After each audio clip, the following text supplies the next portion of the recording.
Assalamualaikum warahmatullahi wabarakatuh. Selamat pagi, mahasiswa pendidikan biologi dan juga teknik mesin. Pada kesempatan hari ini, untuk perkuliahan akan diselenggarakan dengan menggunakan ELITA. Dan pada kesempatan pertemuan hari ini di tanggal 28 bulan April tahun 2022, materi yang akan dibahas adalah materi tentang hak dan kewajiban di dalam Undang-Undang Dasar 1945.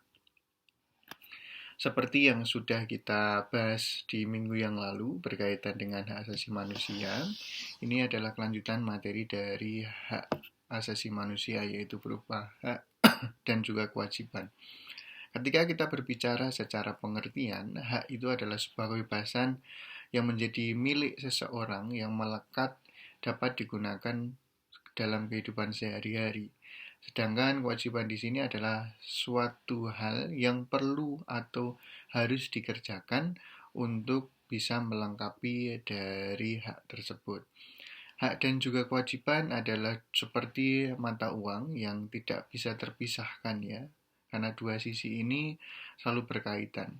Ketika saya memiliki hak, maka di situ saya memiliki kewajiban. Ketika saya memiliki kewajiban, di situ ada sebuah hak. Sama seperti perkuliahan, ketika kita berbicara pada hak, perkuliahan ini adalah hak siapa? Hak dari mahasiswa untuk mendapatkan pendidikan. Kewajiban saya apa? Mengajar. Begitu. Kemudian di samping itu, ternyata dalam proses pembelajaran juga ada kewajiban dari teman-teman.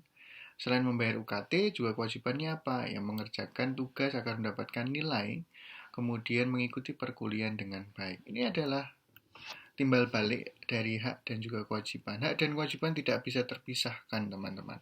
Dan kalau kita lihat hak dan kewajiban ini mana yang lebih dominan begitu. Sebenarnya tidak ada yang kemudian lebih dominan. Kadangkala kita mendahulukan hak, kadangkala kita mendahulukan kewajiban. Tergantung dari situasi dan juga kondisi. Tetapi memang kebanyakan kalau kita lihat kita lebih banyak mendahulukan kewajiban kalau di dalam konteks kehidupan kita, baru kita mendapatkan hak ya.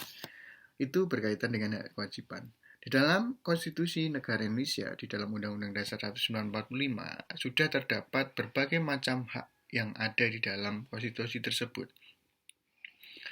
Pada konteks Undang-Undang Dasar 1945, kalau diaturnya lebih banyak pada hak atau kebebasan dari warga negara. Tetapi di samping dari adanya hak tersebut, di situ juga ada kewajiban dari warga negara. Ketika kita berbicara pada hak misalkan terkait dengan kesejahteraan, setiap warga negara memiliki hak untuk sejahtera, begitu, atau mendapatkan pekerjaan. Tetapi tidak serta-merta kemudian seorang warga negara itu duduk di rumah mendapatkan kesejahteraan atau mendapatkan pekerjaan, teman-teman.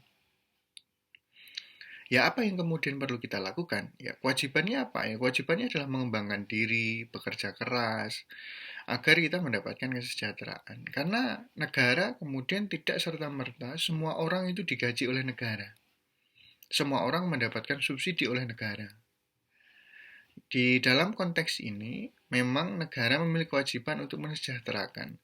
Tetapi kalau kita lihat di dalam kenyataannya, negara memang tidak mampu untuk memberikan seluruh kesejahteraan kepada warga negaranya dengan memberikan subsidi.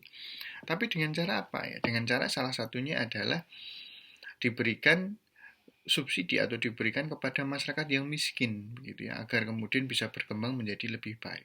Kemudian bagaimana yang sedang-sedang saja, Pak? Ya sedang-sedang saja ya harus berusaha. Begitu sama seperti hak pendidikan. Siapa yang mendapatkan pendidikan ya biasanya adalah orang yang tidak mampu dan orang yang pintar. Orang yang sedang di mana? Sedang ya harus bekerja keras untuk bisa mendapatkan hak pendidikan. Tetapi di masa saat ini sudah ada yaitu namanya UKT kalau kita berbicara pada hak pendidikan. Di mana sudah ada subsidi silang antara orang yang kaya atau orang yang mampu dengan disubsidi silang dengan orang yang kurang mampu. Sebenarnya bentuk dari hak dan juga kewajiban di sini kalau kita lihat dalam konstitusi ini mengisyaratkan pada sebuah hubungan antara seorang warga negara dengan negara atau pemerintah ataupun juga dari warga negara dengan warga negara yang lain. Tetapi dalam konteks hubungan di dalam hak dan juga kewajiban itu lebih banyak ketika kita berbicara undang-undang dasar ini adalah hubungan antara warga negara dengan pemerintah atau negara, teman-teman. Jadi ini lebih banyak bagaimana porsi hak seseorang, begitu ya. Misalkan kalau kita lihat di dalam konstitusi di Undang-Undang Dasar 1945, hak asasi manusia atau hak begitu ya, mulai ada dari pasal 27 sampai pasal 33. Banyak sekali hak yang dimiliki oleh seorang warga negara dalam konteks hak yang digunakan dalam kehidupan sehari yang dijamin atau diperjuangkan oleh negara.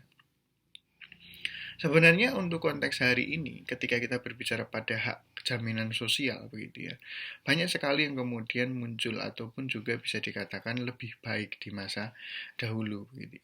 Saat ini ada BPJS Kesehatan yang menjamin masyarakat untuk bisa berobat ke rumah sakit ataupun ke puskesmas terdekat atau layanan kesehatan.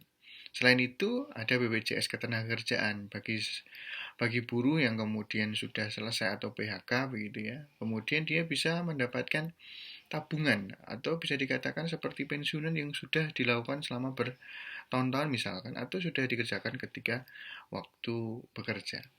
Artinya sebenarnya sudah sedemikian rupa begitu ya berkaitan dengan bentuk ataupun juga sistem yang sudah dibuat pada saat ini yang sudah merujuk pada pemenuhan-pemenuhan dari hak warga negara. Hanya saja memang tidak semua hak yang kemudian tercantum di dalam Konstitusi Undang-Undang Dasar 1945 itu bisa semuanya berjalan dengan lancar begitu ya. Kalau kita berbicara pada hak pekerjaan, hak kesejahteraan ini masih relatif sekali ketika kita berbicara. Belum banyak orang yang kemudian mendapatkan hak secara pendidikan maupun juga pekerjaan maupun juga hak untuk kesejahteraan, semuanya masih dinamis. Dan ini semuanya adalah proses di mana sebuah negara berhubungan dengan seorang warga negara.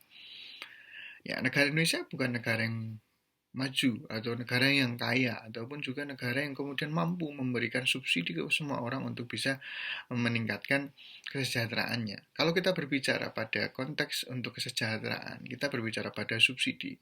Subsidi yang dilakukan negara Indonesia itu meliputi apa? Yang pertama, kalau kita lihat ternyata ada bahan bakar minyak. Ini ternyata disubsidi oleh pemerintah. Gas juga disubsidi oleh pemerintah, listrik juga disubsidi oleh pemerintah. Nah, hal-hal yang kemudian sesuatu yang sangat fundamental atau bisa dikatakan sangat penting dalam perekonomian di negara Indonesia lebih banyak dikuasai oleh sektor BUMN atau milik negara yang kemudian di sana mengatur masalah terkait dengan subsidi. Nah, subsidi ini ternyata digunakan oleh negara atau diberikan kepada masyarakat agar mampu memenuhi kebutuhan hidup sederhana atau kebutuhan pokok dari masyarakat.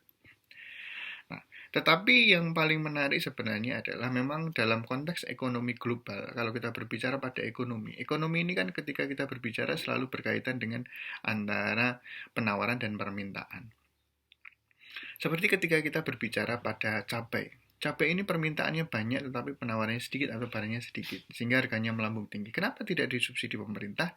Ya karena ini hanya menyangkut masalah bukan kebutuhan pokok begitu ya. Ini hanya sebuah tambahan saja atau pemenuhan kebutuhan yang tidak pokok setiap orang membutuhkan begitu.